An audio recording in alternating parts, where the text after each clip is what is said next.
minutes, we will hear our panelists speak, and they will be speaking on a range of issues pertaining to this.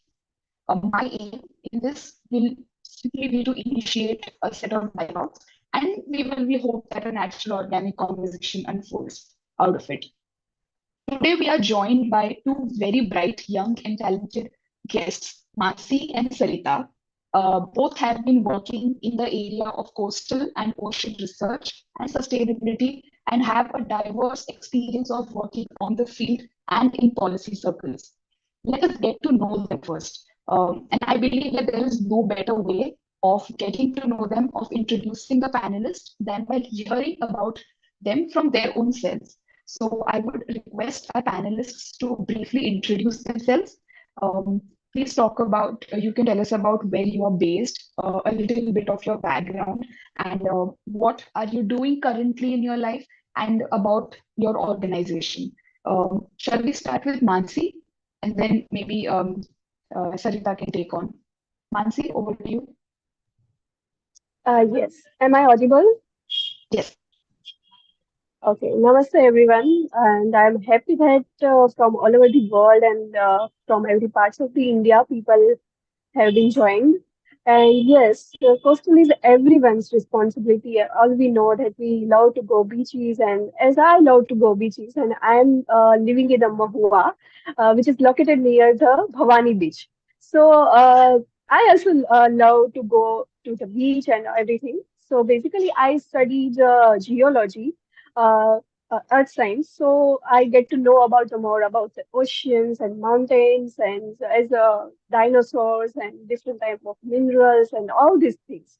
So from the childhood, I have passion to learn about this all these things, and I have took science, and then I did my bachelor's in geology and master's in geology from Gujarat. Then I came back to my hometown, which is in Mahua. I completed my study in Ahmedabad. So when I visit, as always, we visited beach. We seen lot of plastic everywhere, as the plastic pollution is a big threat to the our planet. And I don't know, we are lucky as people on the universe because we have ocean, we have blue, we are called the blue planet. So because we have water, so we have to we have to value them. So when I go to the beaches, I see a lot of plastic and all these things. Somewhere I thought to begin this initiative to clean the beach and all these things, but always I think, do am I capable to do this, and it will make a sense or not? So I was talking with my friend Disha, and she is living in a now she is living in a USA. So she one day messaged me that one of his friend has started beach cleanup in Mahua, who was Chaideep Jani, and so I thought that let's join this and create some big impact. So when we are together, we can create a big impact. So later, there was a group that Jaideep Jhani, Jaideep Theda, who was cleaning the beach, and later we girls joined them, the group, and then we are cleaning the beach from last 2.5 years. We have started in 2020 October, and still we are doing this. So many people I have initially questioned, did it make sense? And so many people also questioning us that did it make any sense? But yes, it makes sense. We clean beach, we aware people, and the differences. We have seen three differences. First, the local community. When we started the beach cleanup, we were collecting plastic bottles, bottle caps, other SUPs, and other wafers packets and bottles and everything. So now, after 2.5 years, local community themselves collect the plastic bottles and give them to recyclers. So yes, it makes sense because they know the value of cleaning the beach and they generate income from these bottles. And the vendors who we are selling their foods, Also we aware them, so they put the posters, we put the posters, so they also know that they have known that if beaches are clean, people will come in a large amount.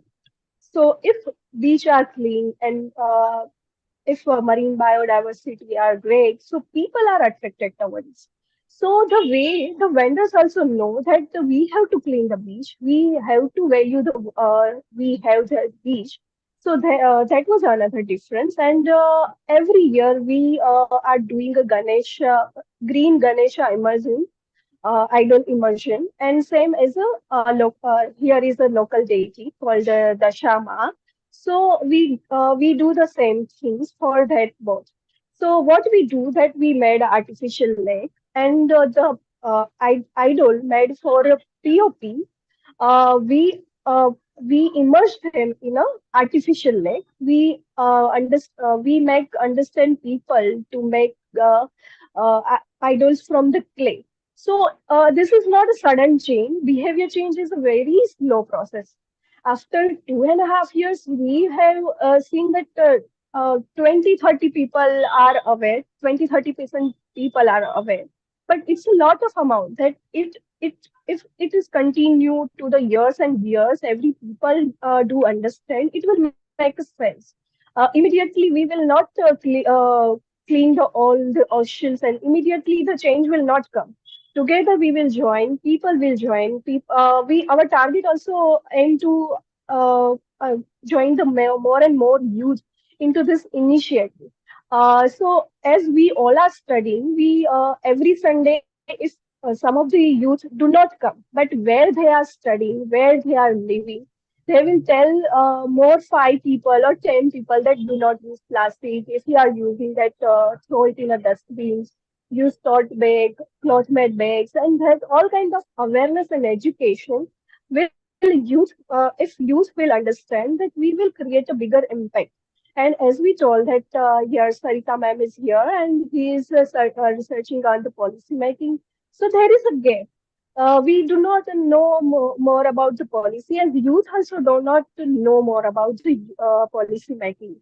So how the policies are working, what are the policies? If we will not know that, we will create a more impact. And if they will join us, and I we will join us, so together we will create a more impact, and we will share knowledge, our experience. So, yes, plastic pollution is a global problem, and a global community, global youth community together can solve this. That's all I wanted to say. Thank you. Sarita, over to you. Yes. Um, Good evening, everyone, and thank you so much for hosting me. ClimAct, Hita, Aishwarya, Neha. So good to see you guys, and thank you so much, Mansi. Also, for speaking about your work and talking about the linkages between policy and pollution. I've done uh, a lot of things. So let me start with my educational background. I have a master's in public policy, in which I did from St. Xavier's College in Mumbai, and in that I was studying the coastal policy of India, which is the coastal regulation zone notifications under our Environment Protection Act.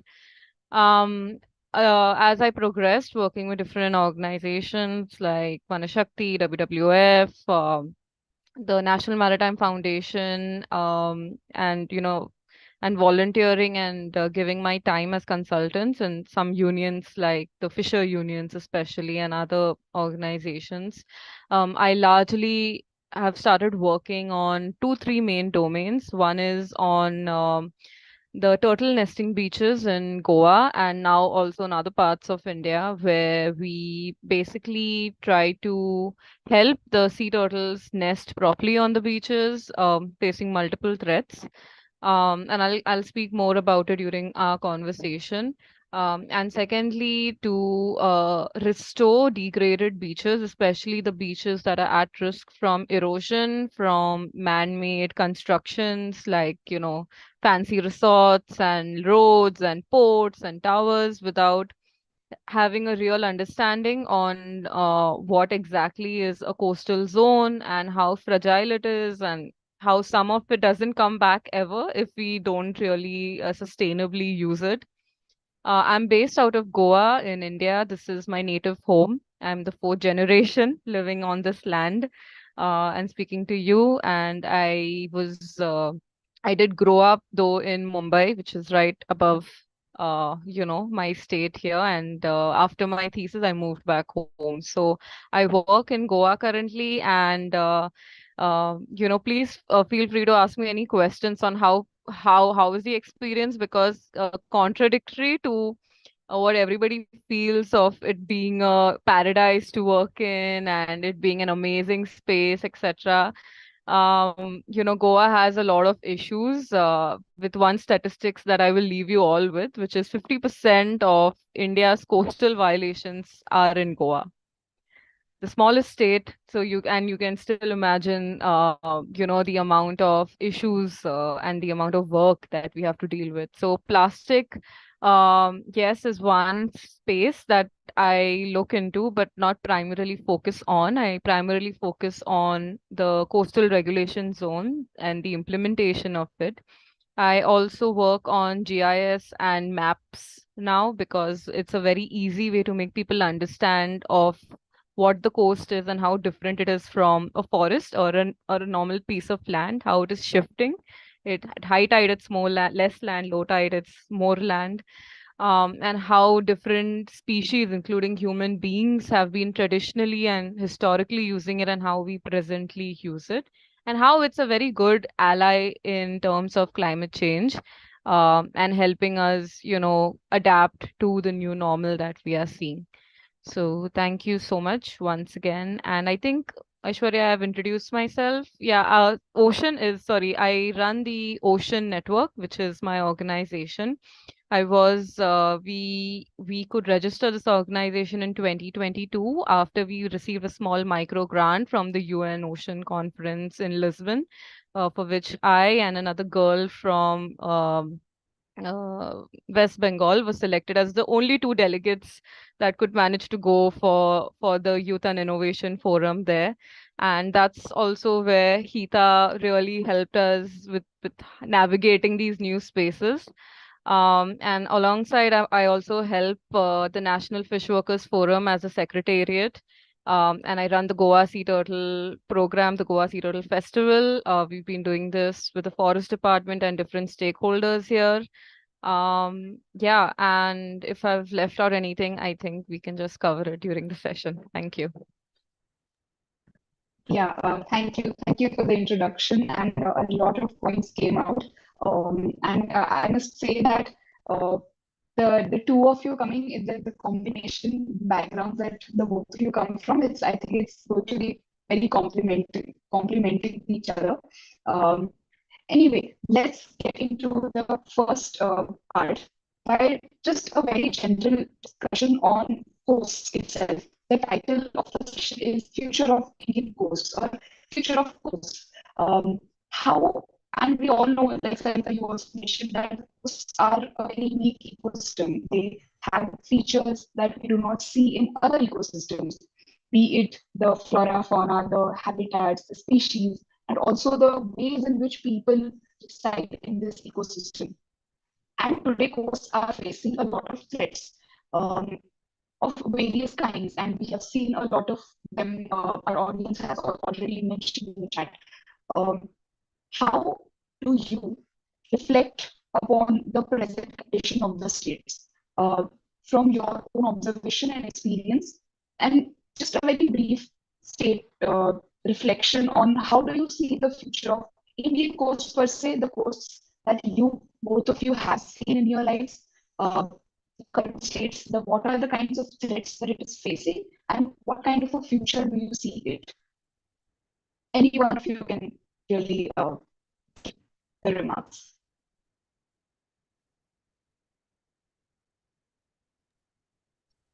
Uh, Hi, Aishwarya. Can you repeat the question? Your voice is breaking a little bit. So, Okay, is my voice fine now?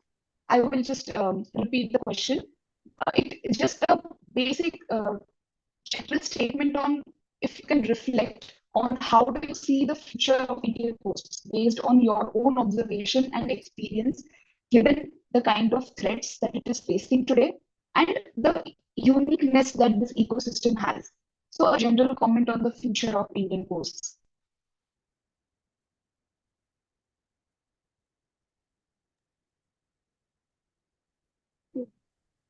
Yes, we both can answer because we both are in a different background, so we can collectively Yes. answer this. So, what I see is that the people are not fully aware about this importance of the ocean. And whenever we go beaches, we throw a little bit of garbage. As I'm working on the basically for the plastic pollution and whatever I ever seen. So yes, the plastic pollution is the biggest threat, as well as the soil erosion, and people are removing sand from the beaches, and it's so many things are involved with this, like politics and all these things, and sand mafia and all these things are happening. They are destroying the turtle nestings and many important species which are residing there. So many things are involved. So yes, there is a big threats are soil erosion and destroyer of the nesting beach and plastic pollution, obviously. So SUP, we have to, yes, there is a ban in a SUP, but actually on a ground, there is a no ban. We still found SUP everywhere, and the cutleries, which are banned already, we found it everywhere. So yes, this is a threat.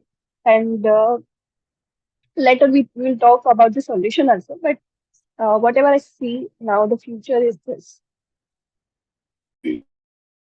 Yes, thank you so much, Mansi. And from um, from what I see today, and we've just finished 5 days of fieldwork in North Goa last week, so I have very fresh perspectives to share. Um, but what I see is honestly a lot of concern with people who are working on the coastal uh, conservation issues, or even like whose livelihoods are based on it, because with giving, as Aishwarya specified, like a state-specific example, and why we also focus, much of our work in Goa here is because it is one of the places we see where this beach tourism has really gone out of control.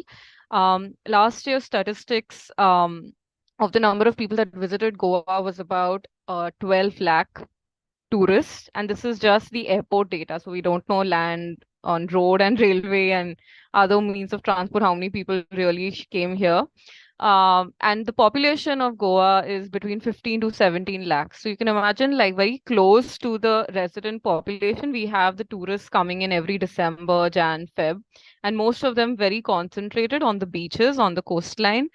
Um, the issue with this is they come and see the coastline as something to that they can use for recreation, for enjoyment, and leave without really understanding what happens after they leave or what is the impact of their uses. Right. So, for example, these guys, the turtle nesting season in Goa, unfortunately, coincides with the tourism season of Goa, which happens from November to May. That's the peak season of tourism in Goa too. So the whole point of having these sea turtle programs, and we started in 2018, was to give awareness to people that these beaches also are used by other species apart from them. And policy management becomes very difficult because when you have so many people demanding the beach, you can't really reserve a beach for turtle nesting or even close the beach at night. Like we've really had a lot of trouble doing that. So what we are seeing is this very high demand for coastal land use in terms of either tourism And now we are also seeing these rapid port developments happening all across the country with very incorrect EIAs, scientifically incorrect EIAs. EIAs are environment impact assessments on the carrying capacity of these coastlines. So sea level rise, for example, even though we talk about it COP after COP, has no mention in any of these impact assessment reports. And imagine one of the big ports from one of the big industrialist is coming up in Goa, very close to the Kalangut belt, and nobody knows about this, and nor does the people who plan these projects have any understanding that this is going to impact the primary source of income also of the state, because the beaches will get eroded when you concretize such a large piece of coastal area. So the future, in my perspective, is like really of concern because there's so much unawareness of what is a coastline or what is a beach.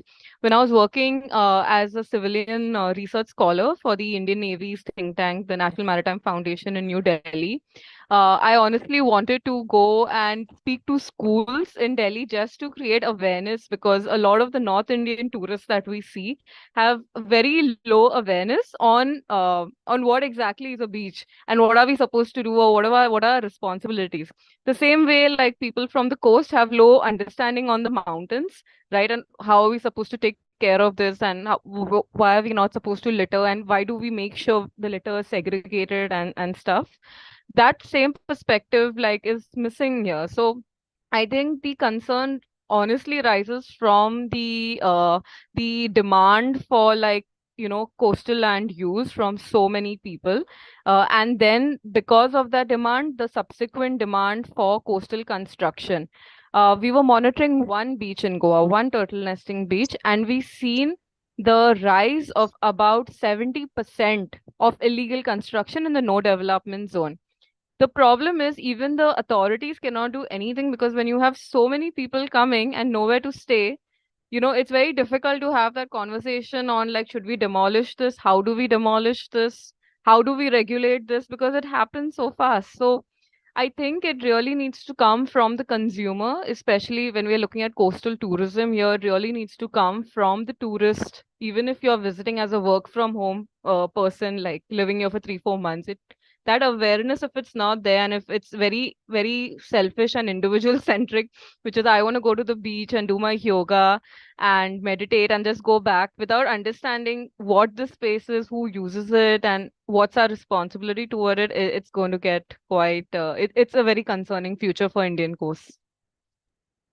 Right, you're absolutely right. And thank you for the two responses, both Mansi and Sarita. And just picking from what you mentioned, Sarita, uh, I was also wondering whose problem is it really? It is not just that our coasts are under a threat. It is not just a problem of the coastal people. It is a problem that is has to be taken seriously by everyone. And also given the fact that India has a very big coastline, and so it affects everyone in a way.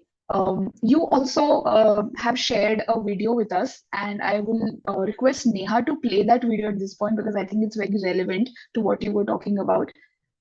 Let us see the video, and then maybe Sarita, you can also tell us how is your organization working towards creating awareness, and how do you think, and also you can give us uh, your response in the form of policy measures that we can make sure that certain portions of the beach are kept for the turtle and also free of heavy touristic activities. How does that feature in your awareness strategies? Let us watch the video and then maybe you can respond. Sure.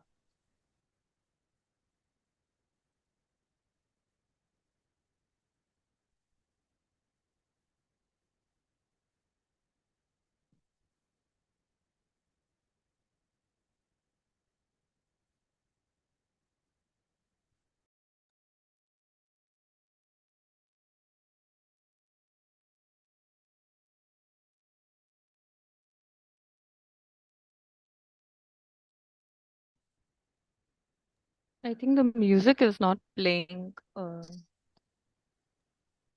Yes. Neha, can you check once the audio?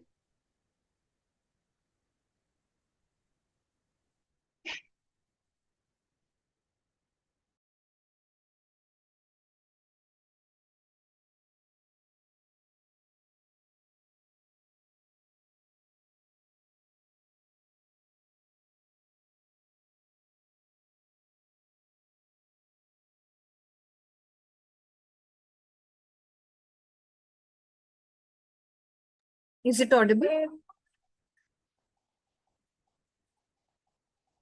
Is it audible? Not yet. Can you play? No, no, no. No. If it's not going to play, we can just share the link on the chat box maybe, and people could watch it whenever they can. Yeah, sure. That works. Neha, can you just share the link? However, Sarita, you can respond to. You can tell what the video is about and also respond. Yeah, I'll give a brief about the video. It basically has a lot of turtles on it. It's um yeah, it's basically the video on the turtle nesting season, and we try to show this to a lot of people coming here. This is we had made this video with the Forest Department in 2021. It was a very tough year because the COVID restrictions were on and off, and everybody wanted to come to Goa, thinking that things were better here. But when they came here, they realized that it's the same because it's the same as the rest of the country. In some parts, even worse because there was no access to like a lot of things. And there's no way we can divide a beach in Goa for conservation because many people have tried, and it comes down to it comes down again to the tourists, right? Because everybody is so inquisitive of something that they very rarely see, like a sea turtle, and there's this whole craze of wanting to see it and touch it, and not really making peace with yourself that okay, I've come to a beach where the turtles come, maybe we can learn something about it and do something to help them and go back. Versus it's more of, and from the last 4 years we've been doing this, so it's more of turtle dekne milega. So we made all these videos to show that we ourselves have not seen the whole process. Like I have seen it also in bits and pieces for 4 years because it's wildlife. You can't really um decide when you get to see them and not get to see them. And the turtles are flagship species, are Schedule 1 species, like the tiger. So they have the same policy protection in the country of the Schedule 1, of the tiger and the turtle. So you're not allowed to take photos without permission, you're not allowed to touch them without permission. And they are very smart. So they make sure that only when the beach is absolutely empty, they will come and nest in that locations. And even if they feel like there is some threat, they don't nest. So, this is largely what we see. And even in certain beaches where I worked in Morjam, very specifically, I have focused on that space a lot. We have tried demarcating the beach, where the scientists have some level of success of at least from 6 kilometers managing 180 meters to demarcate it as turtle nesting site. And even that gets incorrectly mapped in the coastal maps that come out from the CRZ policy, because somebody probably has earmarked that area for hotel construction or a resort construction and is powerful enough to change maps. So there's a lot of, as Mansi said, interplay of local politics with the coastal land use work and what happens on it. And largely the only way, the long-term way that we can see is through education, is through collecting good data by going on field and documenting the health of these beaches, and long-term change from the people coming and visiting this space. Right. And also, you mentioned the coastal maps. So if there are any online resources that wherein we can, see how these coastal maps are actually uh, drawn, and if we can get to see the maps, if you have any relevant links, it would be great if you could just put them in the chat.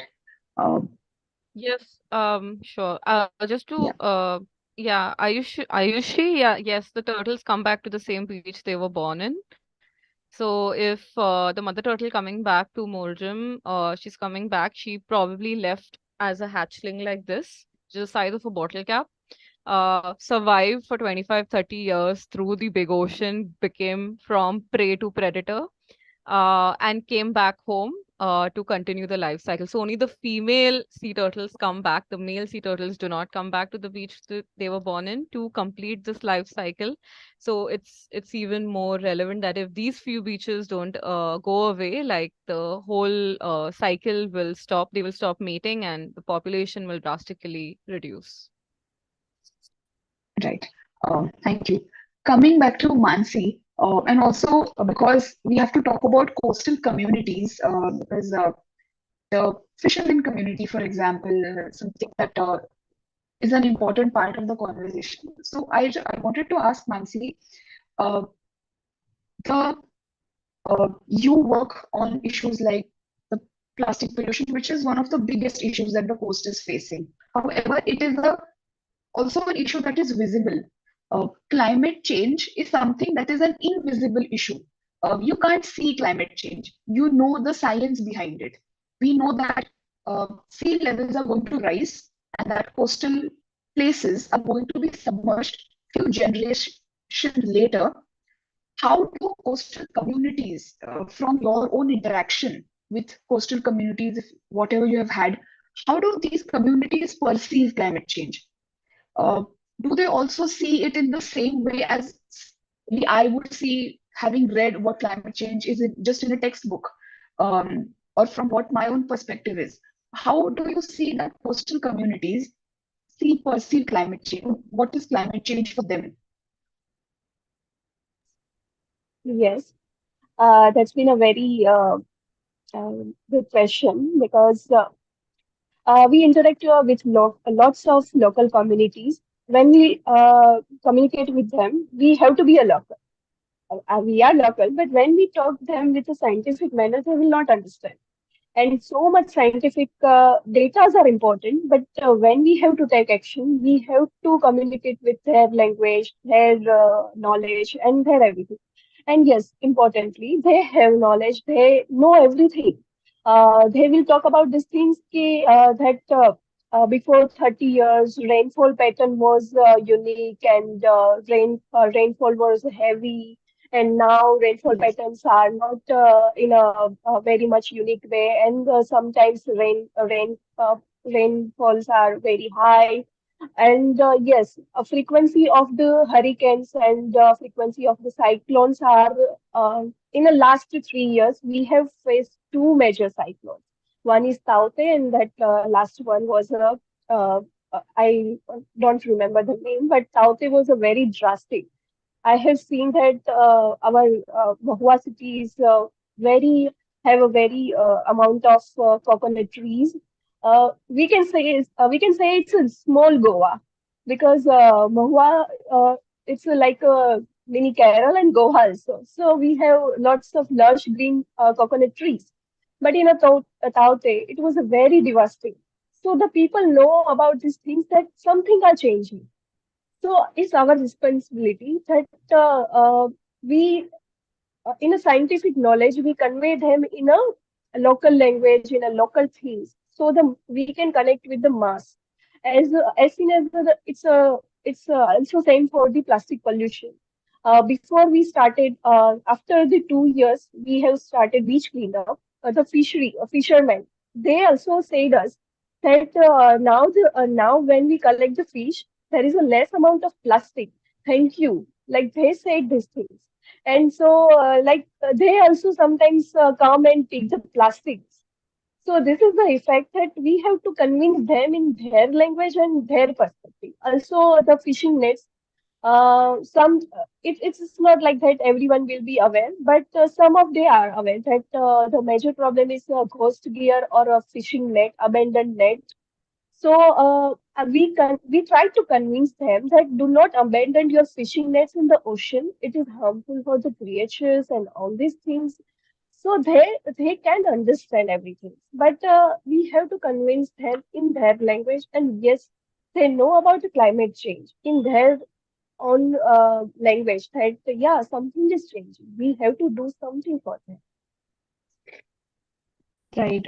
Yeah, it's very interesting what you said that um, the fishermen community and many such indigenous community may not, they have their own experiences, their own observations, and they make sense of what climate change is, not in a very textbook way that someone like me knows climate change as. Uh, yeah, it's very interesting, and also the point that you mentioned about hurricanes and cyclones. I was going to come to that, but uh, you spoke about it. Yeah. Um, Moving on, Sarita, if you have anything to add on this. Yeah, many perspectives, but I will stick to it very briefly. Um, so um, so I work with the National Fish Workers Forum. This is like one of India's oldest union of different states, more than 50,000 small scale fish workers who joined in the 70s to be able to retain their small scale fishing methods, their traditional fishing methods, and their culture largely in this space. Um, the main threats to climate change, what they perceive is the loss of catch. To put it very plainly, it's much more deeper than that, but like just to keep it very simple, it's basically like the fishermen have been trying to go catch fish that they usually did get at a very close distance to the coast, and they don't get it anymore. And so the that is leading to smaller boat owners or even fishing methods like the shore scene fishing, which was not dependent on boats, having to go more deeper into the sea. And the more deep you go to the sea, obviously, the less, if there's no ocean gyre, there's less plastic also. So the small scale fishers also have the issue, as Mansi was mentioning, of plastic pollution because they are fishing very close to the sea where the most of the plastic kind of floats. The other issue is the rivers that bring the plastic. So where does the plastic come from? Like nobody thinks about that, you know. So I wanted to say this because when I speak about Goa and the tourism issue, it's not that all the plastic is coming from this tourists. It's also people who are doing something up north where the rivers are and dumping plastic in those rivers directly enter into the ocean. People have mapped plastics from mountain ranges and have managed to tag it and see how it has reached the ocean in the end of the day, because the ocean is the ultimate sink. Whether the plastic is broken down into microplastics or whether it's still like a mega chunk of plastic, it will reach the sea, right? In the end of the day, it's the biggest habitat of our planet, so that's where it's going to go. um or it's going to go in our bodies or and other species. So the main threat is the pollution levels in the catch that they even get, the fishing catch that they get. And now because of heat waves and the warming of the sea surface temperature, it's even difficult to actually go and continue the same method of fishing. So it's becoming a scenario where until and unless you have a very big boat with air conditioning and equipment and that commercial fishing, which is banned in most places in India, it's banned in India within 5 kilometers from our low tide line. So you're not allowed to do trawling and big fishing 5 kilometers from the high tide line because you have a lot of biodiversity present there. You have a lot of small scale fishing happening there. And we still see them coming in, but we also see the fishers now having no option apart from stopping fishing at all and then becoming laborers in the city or like other odd jobs that they can find, or becoming laborers on these big boats which are very very unregulated and very very unsafe and going having to go in the deep sea. So the emissions from this deep sea, the issues that the especially like ghost gear, you must have heard, the discarded fishing nets and all, come from these huge boats. That's how you can see these big nets, because if you look at small scale fishers and the type of nets they use and all, like firstly it's so expensive that they don't want those nets to go in the sea, and they make sure that even if it goes they'll go swim and get it back and stitch it together. But the big ones don't care because the amount of money that they earn from these big catches kind of substitutes for it. So climate change in terms of the catch and the future of their livelihood, and in South Asia, the fishing crafts are very very unique, and it's very cultural what they do. Women have a big role also in fishing. They are not just restricted to vending. Especially if you look at oyster fisheries, women have a very big role into it, and it's very very very cultural, very seasonal. All of that we are seeing as a threat of losing from climate change. And all in all, like in COVID, for example, just to leave you with these last thoughts, we've seen that food scarcity became a very big issue in Goa. because everything was shut overnight, and Goa has never seen something like this happening, and nobody was prepared for it. But we've seen the fishing community being turning out to be one of the worst impacted, but also the most resilient because they still had access to food, right? So the food security that it created, not just for them, but also for fish eating communities like around them, the villages around them that could have access to fresh, good food, because these people existed, because the skills exist, the indigenous skills existed to continue this livelihood was there. We see in Goa did not, most parts of Goa did not go hungry during COVID. So the food security that these communities, especially in places like India, Bangladesh, Sri Lanka, give back to not just their community but to a whole ecosystem is magnum, is very big. Right. Thank you for that response. Um, Also, just taking a point from what you mentioned, it seems that fishing as a profession, as an activity itself, has undergone a lot of change.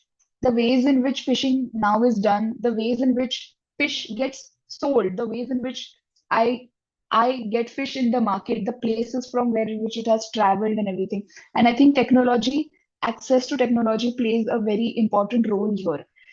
There is something known as sustainable fisheries nowadays, and I myself don't understand what do you mean by making fisheries sustainable, because I used to think, and also because I have one of my professors who used to tell that a lot of our indigenous ways of fishing are all very sustainable. Like if you look at the indigenous practices of fishing, these fishermen have the knowledge of where to fish, when to fish, how much to fish, and also how to fish.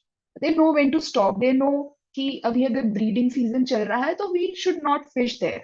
But something changed with the mechanization, with these big advent of fishing nets and trawlers or something like that. So how much, what is really sustainable fishing, and all these, it's being talked about in the policy circle. Is what are your thoughts on that? Any one of you can respond. Okay, I'll just very quickly respond to that. So, sustainable fishing is basically catching fish to a limit which does not create it into extinction, or does not put it in the overfishing or over capacity range. So basically it's to maintain the fish stocks to a limit where they don't dwindle, and to not catch the juveniles, the baby fishes or the eggs, or the breed, and during the breeding season. So in India we have a very strict ban, a fishing ban in the east and west coast, which has been brought by fishers, especially small scale fishers, and they only implement it. This large scale fishing was never, it was never an Indian fishing method. Actually, it was brought by the Norwegian government in the 70s in Mumbai and Chennai and certain parts of India, in Gujarat, in Mumbai, Mangalore, Chennai, and these parts. And they were like, let's use technology to give you more catch, because more catch would mean more money, and because everybody was so obsessed with poverty as one single indicator to govern development back then. They were like, this will elevate poverty and everybody will be happy and merry because there's so much fish everybody has, right? From these bigger boats and this newer technology. So they got in the trawling technology. Trawling, I'll send some links in also.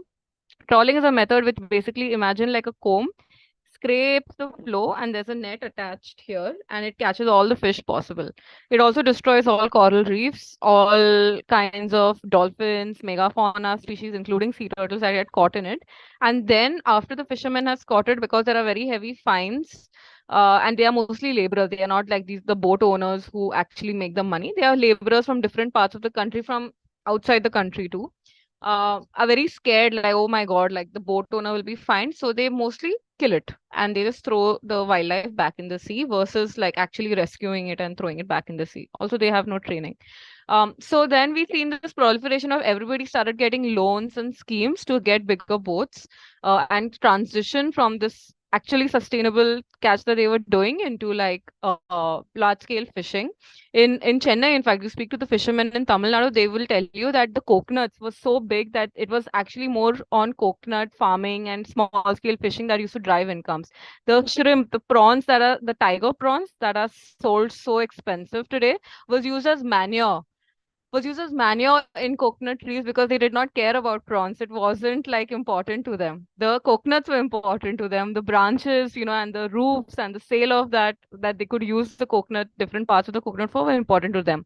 So when this thing happened where they were like, you catch a lot of shrimp using these big boats and you export it to our countries and you make a lot of big money, that advent took over, and now we've reached a point where we've overfished stock so much. Like the Bay of Bengal has an actual dead zone right now because it's one of the most productive regions in the Indian Ocean region, the Bay of Bengal in South Asia especially. That the same countries or the same organizations, and I've been part of them, like the UN and the World Bank and the ADB and all that, now are like, oh, we did a mistake. And it's so nice that they actually see it finally, like we did a mistake and that was not a sustainable way, and now we need to move back to the small scale fishing, which is very difficult to transition because these people have big boards and big assets. So it's a very impossible ask to tell them to do sustainable fishing. And so it's two options. Either they go back to small scale fishing or they do something else and leave fishing in general, which will then give rise to other players to replace them, like Chinese fishing boats or like, the other countries coming to those waters because the Indian fishing boats are not there anymore and having the same cycle. So just very briefly, I wanted to explain that. I can keep telling you more and more statistics and more data, but like just to keep it easy and understandable, like I think I'll stop at this. Yeah, no, I think you have explained it very well, and it just feels that the issue is so much more complicated than we think. Um, just simply asking the fishermen to go back to small scale fishing means that it opens doors for other players to step in. From this, Mansi, I just wanted to ask you that uh, having seen local communities and fishermen communities, how do you see that they approach technology as um, technology such as small equipments to do fishing, or like Sarita mentioned, how do these local communities perceive these trawlers and these big fishing industries who are taking up all the fish, so and very little is left in the end for the small fishing communities for their day-to-day survival. What is there, how do they see these technology, and also technology which gives them information about the weather, and also when should they go out in the sea, when should they not go out in the sea, also access to storage, like cold storage. How do local fishermen communities perceive all this, and do they have access to it? Is it impacting their lives in a positive way from your observations? Yes. In a Sanskrit, there is a quote called Ati Sarvatra Varjyate. Ati Sarvatra Varjyate. So it is like कि जो भी अति जो है over जो हो रहा है ओवर एक्सप्लॉइटेशन हो रहा है ओवर जो भी थिंग है उसको हमें रोकना चाहिए.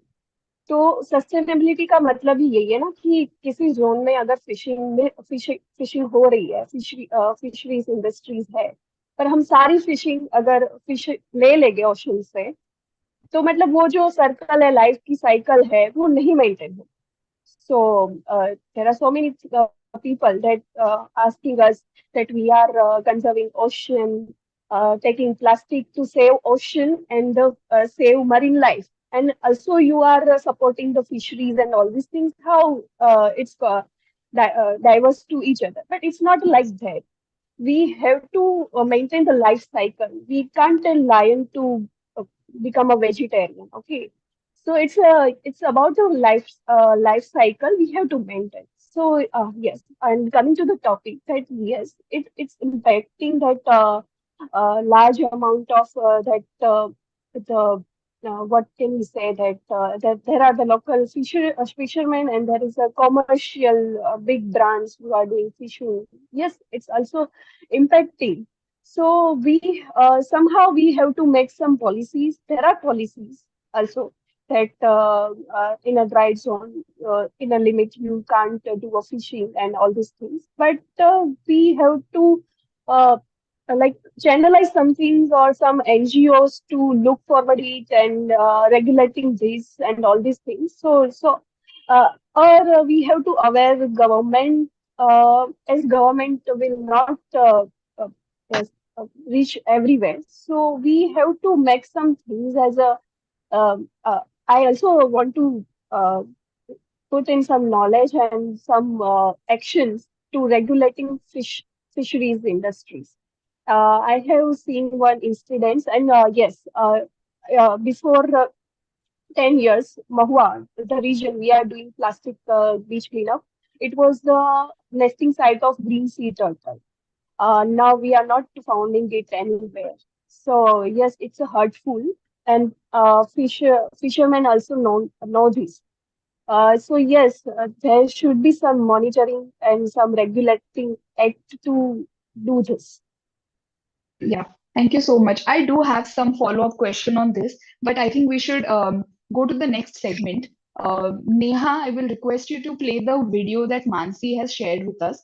It is about Mansi's initiative where they do beach cleanups at, is it the beach in Mahua, Mansi? We can see the video and then you can tell us what the video is about, and also the beach cleanup drives that you do with your organization, and then we can take the conversation, and let's watch the video.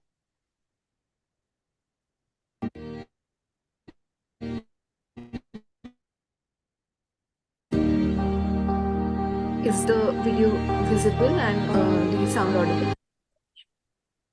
Yes, yes, it is. Yes. Okay, now the audio is in front.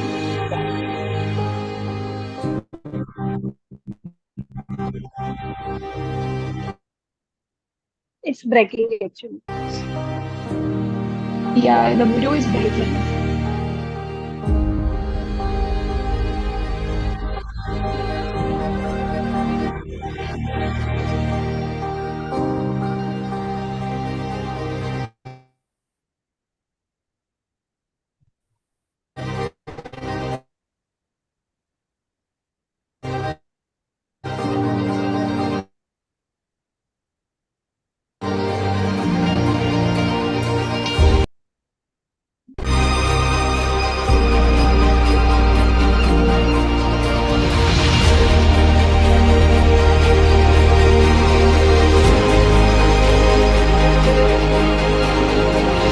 This is our voice.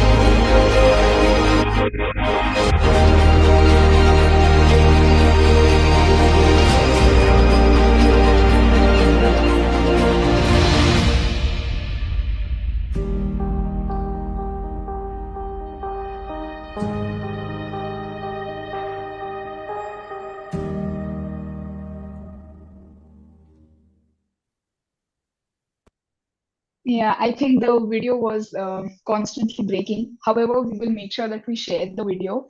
Thank you, Mansi, for sharing with us.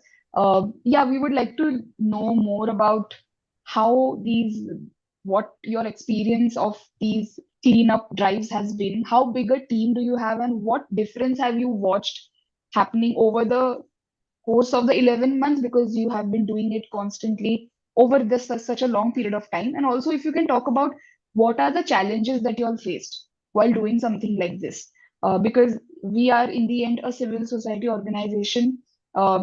Local government का reaction क्या होता है इस पे, local communities का क्या reaction आता है, एंड ऑल्सो टूरिस्ट जो आते हैं उनका क्या reaction, so what are the challenges that you all faced while having done this? Yeah, over to you. Yes, I will briefly describe this. We started with 5 friends, and then it was a group of 20 and 30 and 40, and now more than 300 people. But the thing is that Mahua city is a city town. So most of when we started, we were studying some go to the abroad, some is in Ahmedabad, some is in Vadodara, some is in Bangalore. So everyone, we also communicate with our virtual. And what we do is that we haven't registered our group yet. So everyone voluntarily work. They came to the beach with their own expenses, their own pocket money. We establish, we have put dustbins with our own pocket money and everything. So it is a volunteer group. So we call this Environment Conservation Youth Group. And it is 11, in a video you have seen 11 months because it's an old video. And now we have completed 2.5 years. So every Sunday we came to the beach. We talk about the plastic pollution. Sometimes volunteers are become demotivated that yeah, we are doing cleanups and we are haven't seen some like have seen any difference. But because we are visiting every Sunday, but the people who come after 1 year to the Mahua beach, they seen and like, oh wow, it's such a difference. So it's like that. So yes, process is difficult. And in a chat, I have seen someone has said that we have to clean the beach with a robot. Yes, these technologies are very useful. In a Surat, one friend circle has invited a robot to clean the beach. So the access to everybody is difficult because the cleanup equipment are very expensive. So everyone can't afford this. And about administration, forest department is very supportive. Municipality, it's sometimes it's supportive, sometimes it's not. It's a fact and reality, harsh reality that it's changing now. Like the government change, people change, youth sometimes they are understanding, some people are not understanding, some wants credits, and all these things happens. So sometimes they are happy, they are helping because what we are when we collect the garbage, sometimes we have to request they like when we celebrate green Ganesha Visarjan and all these things, so they give us order that do that and do that. Ultimately we are NGO na, we have to say them that uh, create a system to immerse green Ganesha idol Visarjan and all these things. So create a system. So it's complicated sometimes, है ना? So we have to create a system, and we are doing it the last 2 years, and we'll continue to do it until government and everyone take them as their own responsibility. People take their as own as responsibility to save ocean, to save climate and everything. So the way is long, but we haven't lost the hope yet, and volunteers are being very supportive. How we work is that whose experience, whose expertise are in which field. Together we do these things.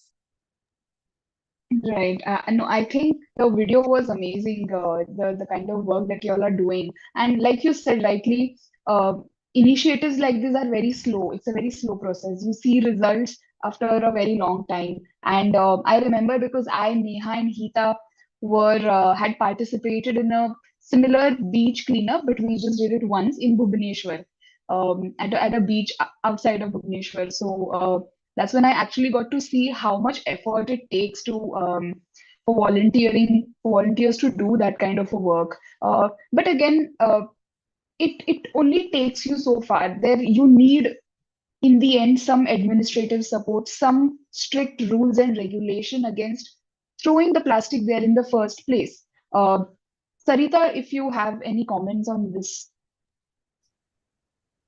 Um, so I think Mansi summed it up very well. The thing is, to something that she said was very important that during the Visarjan, like the municipality or the government should be like, or whichever authority is in charge should be taking the responsibility after, because the NGO has done it for 1 year and then the second year. But then it's a constant thing where the NGO only is doing it and like the government is not.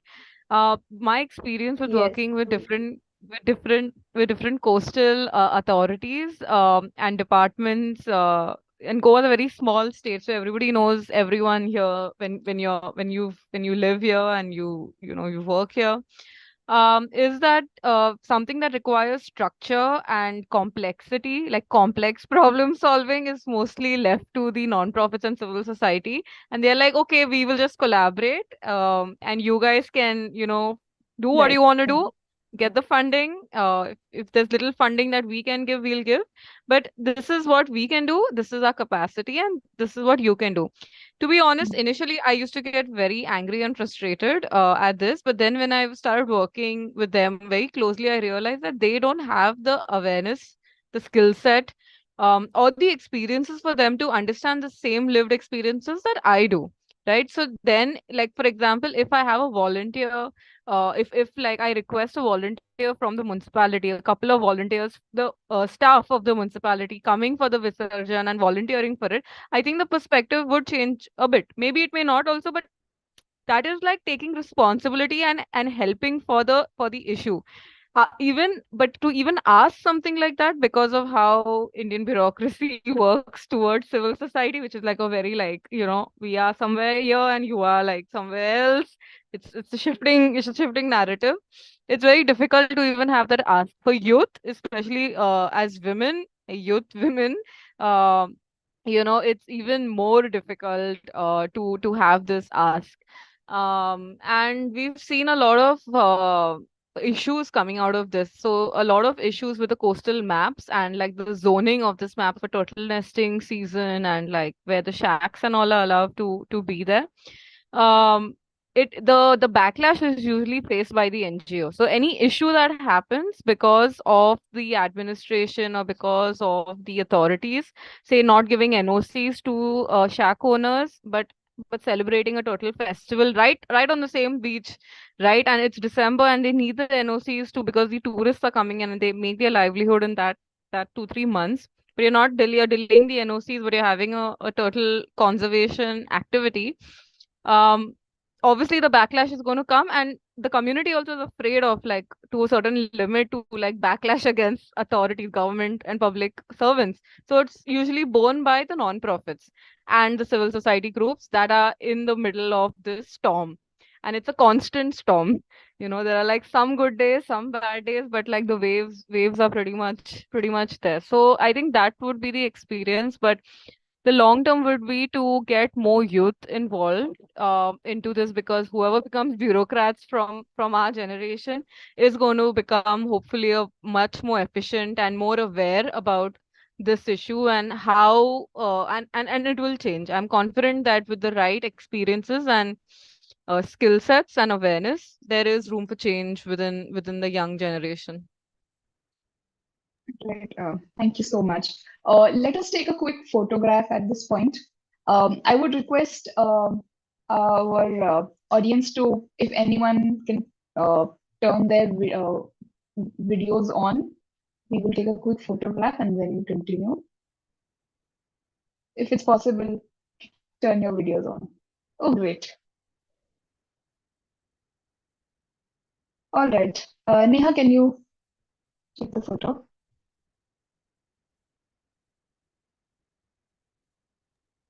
Okay, everyone. 3, 2, 1. Thank you. All right.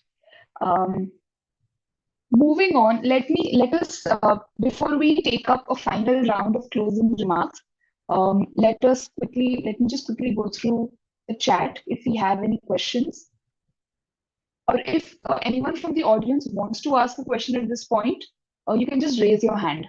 You will be given an opportunity to speak.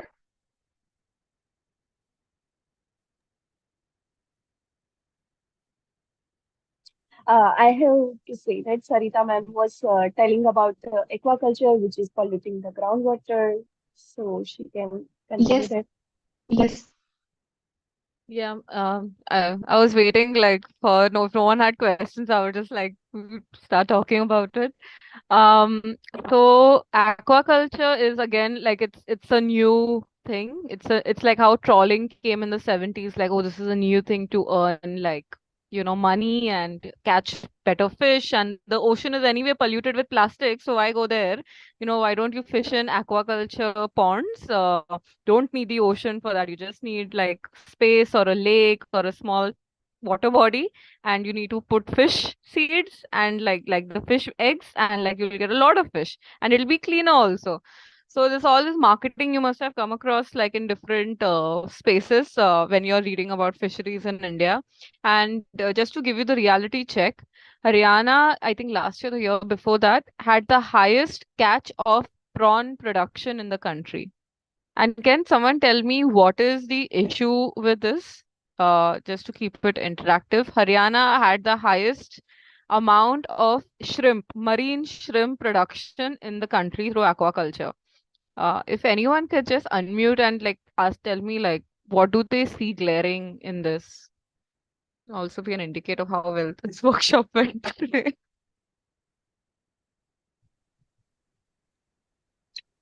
I'll wait. Yeah, you can also, type in the chat if you don't want to speak. Okay. Okay. In case people, yeah, somebody wants to go ahead. Let me tell you.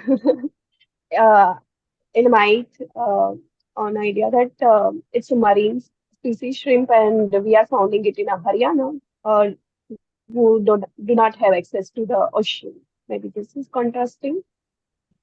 Yes, that's exactly the right reason. And Haryana is a landlocked state, but it has like some amount of wetlands, it has rivers. And so there's this whole boom of aquaculture where you can have and create small ponds, artificial ponds, and grow a lot of seafood. But because you are growing so much of seafood and the seafood eats and also produces excreta, all that water is very polluting and very difficult to clean. So it is released into the groundwater. The sewage treatment plants again do not have the infrastructure to handle so much of water coming. It's a very industrial scale of aquaculture. It's not like small bathtub size ponds. And yeah, and so we are seeing this different issues happening with aquaculture. When it's on the coastal area, it's even more dangerous, because a lot of coastal regions depend only on groundwater sometimes. Like the areas are so rural and so this thing that the water the pipelines which are there are defunct or don't have 24-hour water supply, and they need this. It also creates conflicts again between the schemes, like for the small scale fishers that go marine fishing and the aquaculture fishers, because Mansi is doing so much effort to clean out plastic, but that's also used as a reason to not buy seafood from wild fisheries, because you're killing marine life and it's dirty fish and it's plastic fish, versus come and do aquaculture, and we'll guarantee plastic free fish and nobody's hurt in the process. But like the long term impacts of that, and in some countries in the world it's actually like banned. Commercial aquaculture is banned, and like they have again started putting regulations to this. But in India, because we are, still receiving this new type of technology and this fishing method, it's like let's do it everywhere possible, and make a lot of profits out of this method. Yeah. Right. We have one question that Ishan had written, I think, this some time back. I will just read it out. How is remote sensing or GIS mapping being used to monitor illegal construction activities going on the coast? So, I think maybe Sarita, you could take this one. So, every coastal state has a coastal state management authority. So in Gujarat, it will be called the Gujarat Coastal Zone Management Authority. In Goa, it will be called Goa Coastal Zone Management Authority. And all the 10 states have their own state authority. And under the authority, they implement the CRZ policy, the Coastal Regulation Zone Notification. The notification says that the land use of the region has to be mapped and on a map, because not everyone can understand technical policy language. And for everyone to understand how the coastline is going to be used and for what, you have to put it on a map. So, different tools like remote sensing and different softwares like QGIS or ArcGIS is usually available to do these things. But because the data is pretty much not present as to what is happening on each and every square inch of India's coastline, you have to actually go and collect the data on ground. What happens usually is, and this has happened with the maps, like so in 2011, the CRZ notification said that the map needs to be prepared by 2013.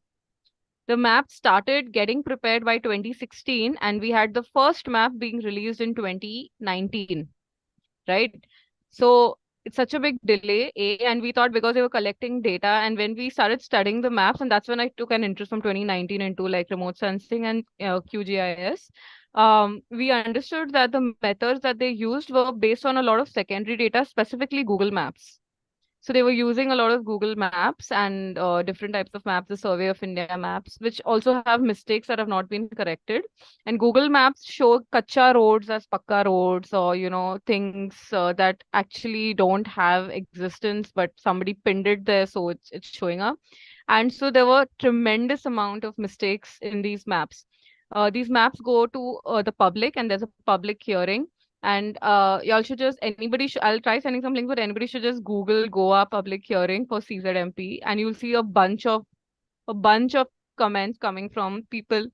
The biggest one, the most glaring one I remember was the Zuari River, which is from the Dabolim Airport in Goa in Vasco, was marked as the Mandovi River, and the Mandovi River is the main river where the casinos and all are, was marked as the Zuari River. So you can imagine they marked two rivers incorrectly. So here we are still talking about like where is the turtle nesting zone, right? But this is the Right. amount of discrepancy we are dealing with. And in fact, this was the project that we were working on last whole week, where we were going on every inch of the beach and taking photos and putting points to go and then put it on a Google map, and then to put it on a Q and make a map on QGIS to show the mistakes between like the map that was given and the map using like a best practice that could be produced. And it's possible to produce a good map. We have great institutes in India. The remote sensing RSI in Hyderabad has produced excellent maps, that we have seen. But like it's not being used for some reason, or we don't know the underlying reason for it. But the discrepancies are way too much and cause a lot of issues in management of these areas. Right. And I remember you also mentioned sometime in the start of the session that although the CRZ as an institution, as a set of rules, was very promising when it came, but it just seems that there is so much missing, and the implement from with respect to implementation, also with respect to the very institutions and the knowledge. We have one final question, but I think that that question really goes into the concluding remarks that I want from both the speakers.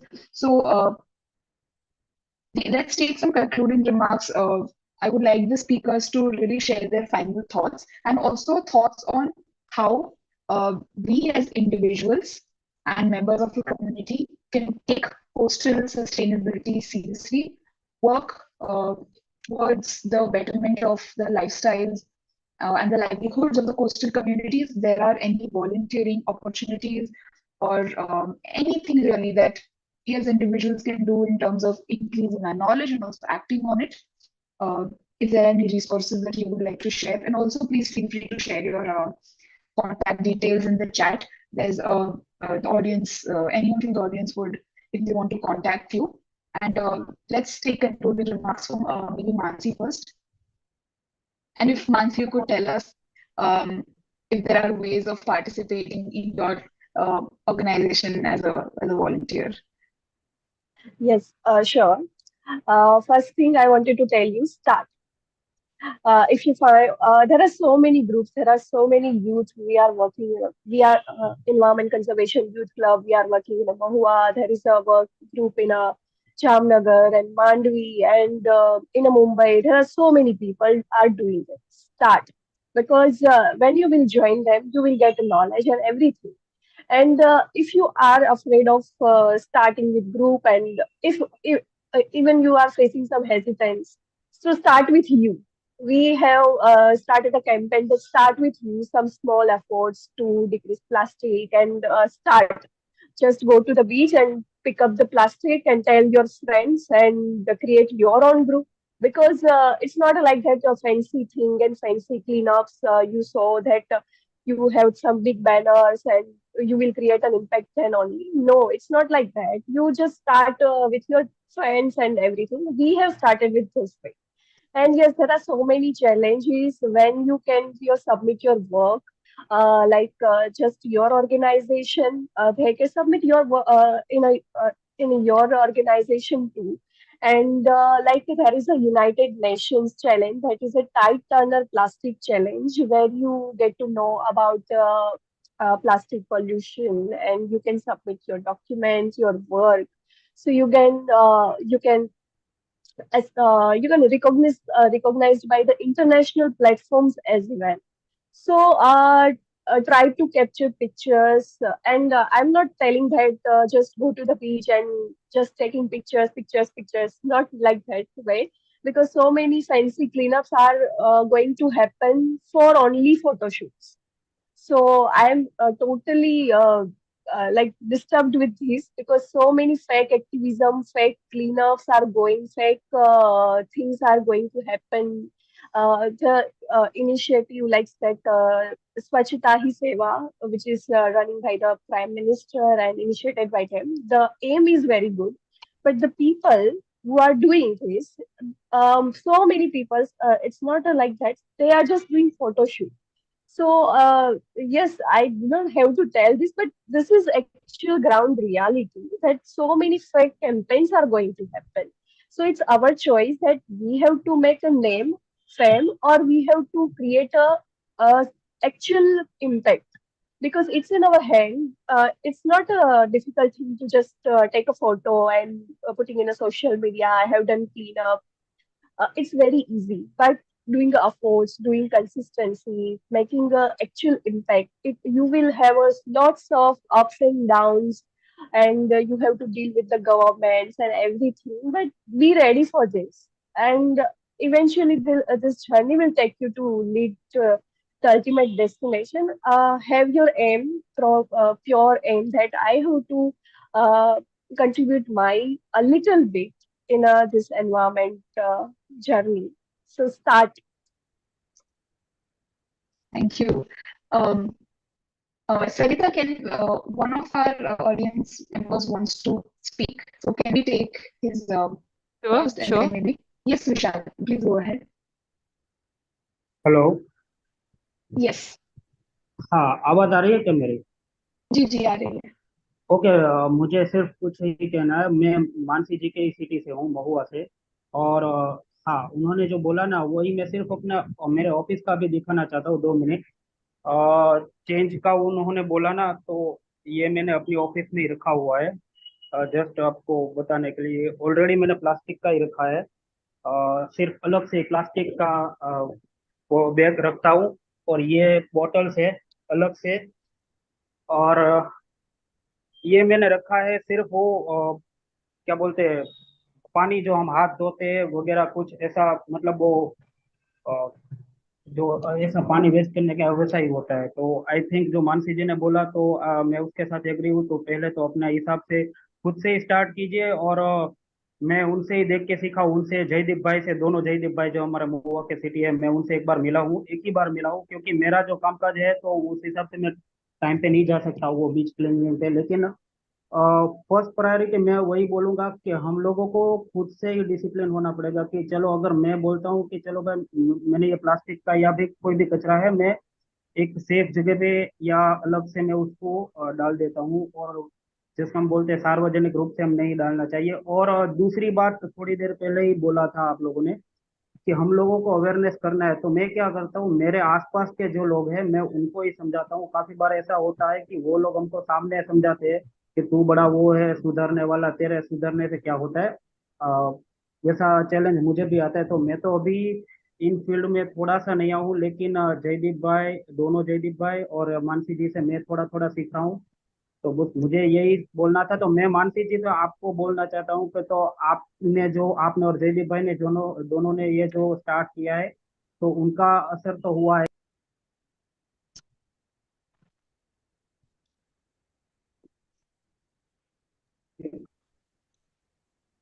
Sorry, मुझे आपकी call आ आवाज गया था। Mute हो गई थी।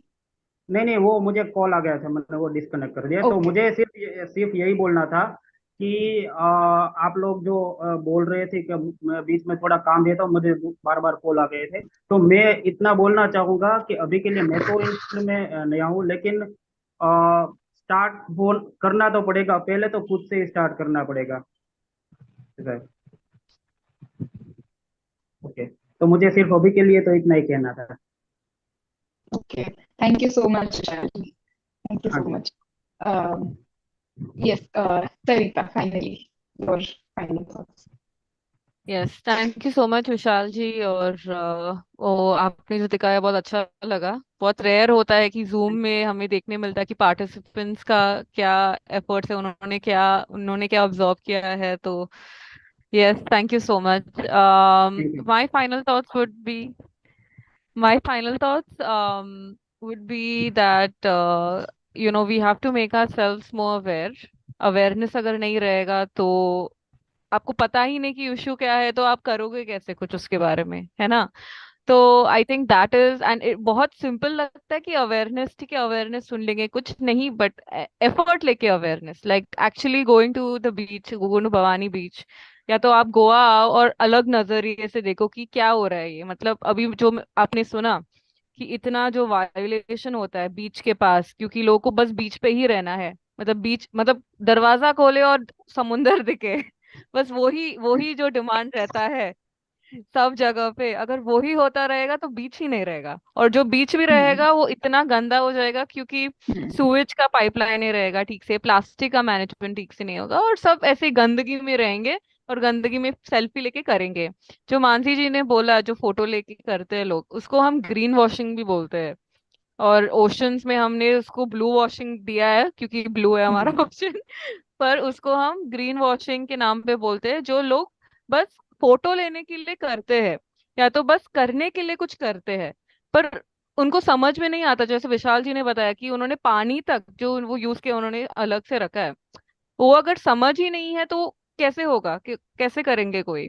तो ये बस ये मैं बताना चाहती हूँ, आई जस्ट वांट टू से दिस कि मानसी जी और मैं और हमारे जैसे जो चैरी भाई भी बोले उन्होंने भी, हम जो ये फील्ड में है, ये जो हमारा कोस्ट लाइन जैसा चेंज होता रहता है तो हमारे चैलेंजेस भी चेंज होते रहते हैं। तो इसमें कांस्टेंट रहने के लिए बहुत एफर्ट लगता है। और अगर आप लोग को थोड़ा सा भी हेल्प करना है in terms of volunteering, in terms of doing anything, और इवन जस्ट कमिंग, कि हमारे जो हम काम करते हैं वहाँ पे आके बस देखना कि कैसा क्या चैलेंजेस है आपके, हम क्या कर सकते हैं। ऑनलाइन सपोर्ट भी, it goes a very big way, बहुत बहुत बहुत लंबे रूप से वो हेल्प करता है हमें। तो बस यही मैं बोलना चाहती हूँ कि सोल्यूशन के तौर पे। और कोस्टल वायोलेशंस का जो रहता है, अभी जो आपने भवानी में इतना बड़ा बीच मैंने देखा, वो इतना अच्छा लगा मुझे, क्योंकि गोवा के जो बीचेस है आधे तो बस ये इलीगल कंस्ट्रक्शन में ही चले जाते हैं। किसी ने वो छोटा होटल बना दिया, उनको फर्क नहीं पड़ता है, क्योंकि वो बोला उनको होटल बनाना था, उनको टूरिस्ट चाहिए थे और उनको पैसे मिल गए, खत्म। पर उसका जो इरोजन हो गया, जो ड्यून खत्म हो गए, जो प्लास्टिक सैंड के नीचे चला गया, समुंदर में चला गया, किसी को परवाह नहीं है। आप आए, आपने खाया पिया और आप चले गए। और यहाँ पे और कोई जो ह्यूमन और नॉन ह्यूमन है, मतलब जो इंसान भी काम कर रहे हैं और जो नॉन ह्यूमन है, जैसे सी टर्टल्स और मरीन वाइल्ड लाइफ, उनका कोई भी थॉट नहीं नहीं करता है। तो वो अवेयरनेस और वो नजरिए से अगर आप देख सकते हैं तो that's one of the main solutions I think. Right. Thank you. Thank you so much. With this, I think we should end here. It's time for us to end. I want to once again thank Mansi and Sarita for joining us. Please keep up the good work, and thank you so much for joining with us. It was lovely hearing and बहुत कुछ सीखने को मिला है. Lot of food for thought, and I'm sure uh, for all the audience that has joined us today, we'll be taking back something with them. Thank you so much for the audience for joining with us today, staying throughout the session. And we look forward to seeing you join us for the next Earth Talk as well. Thank you. Goodbye. Thank you. Goodbye. Thank you. Bye.